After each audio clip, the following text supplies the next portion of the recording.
Hi everybody. Alright, welcome back to working on the Camlocks in the new hangar. Well, new temp hangar. Alright, so let's get into the Camlock stuff because we got a lot to cover. People have been asking a lot of questions as this is a very popular aftermarket addition to vans. It's easy to put on. The reason I'm putting it on, again, apparently people don't actually listen to the videos, they just watch and then ask the questions later that I just talked about in the video 30 seconds before, but that's no problem.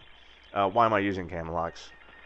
Not that the hinges aren't beautiful and leave a seamless cowl, but, you know, it's a long piece of hinge, right? That those things break. It's just piano hinge. It's just, you know, yes, it is heavy wire. I think it's steel wire, but still, you know, it can seize in there. Getting it out can be difficult.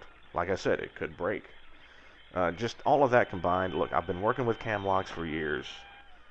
They're easy to work with. They're easy to replace. So, for me, no brainer. All I need is a Phillips head screwdriver in the back of my plane, and I'm fine forever. And no, I'm not using slotted. I haven't worked on a slotted screw except for when I have to fix the door handles in this house that I live in that was built in 1897. Right?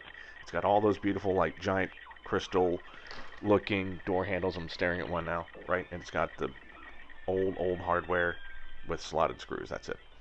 Alright, so one thing to know about working with these is that when you're doing the spacing, right, they want you to do them every 3.5 inches. That's the ideal spacing. You can make it a little bit closer, and yeah, you can still make it a little bit farther away. But that's what they want you to do. 3.5 inches. Oh, real quick. You just saw me working on what I consider to be the secondary position for the second battery. We'll go over that later in a different video, but basically I gotta have two batteries, and I'm thinking about putting the other one in the upper right. Actually, you know what?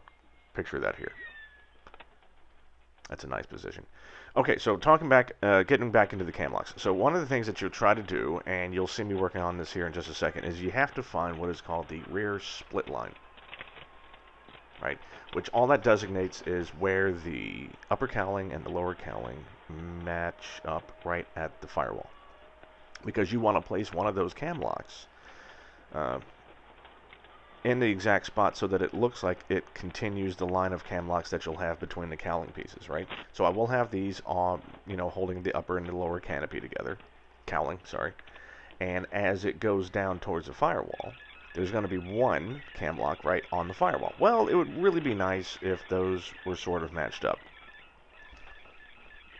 So looking on the side, as you're looking at the fuselage right here. Do you see the two little black lines drawn right at the front of the front skin, or the side skin?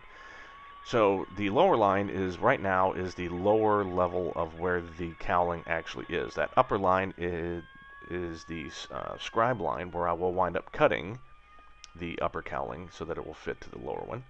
And using that, you must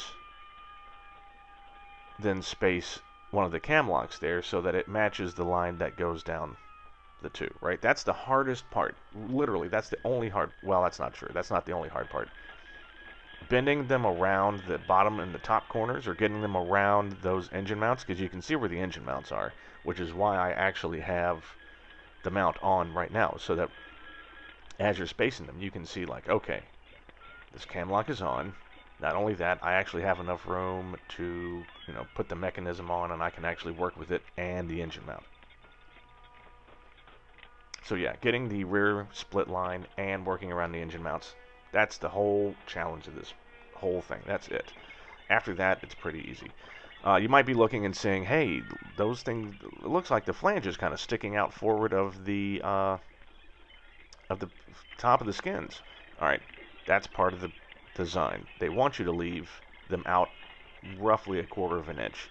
That's so that, should you not have a good seal, the cowl will actually be sitting on top of that and will help do things like keep water out. So it's a safety feature.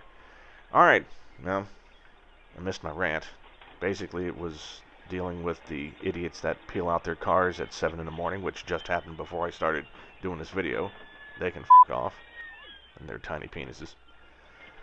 Alright, in the next video, we're going to be working more on the more Camlock work, and thank you for joining me. See you soon.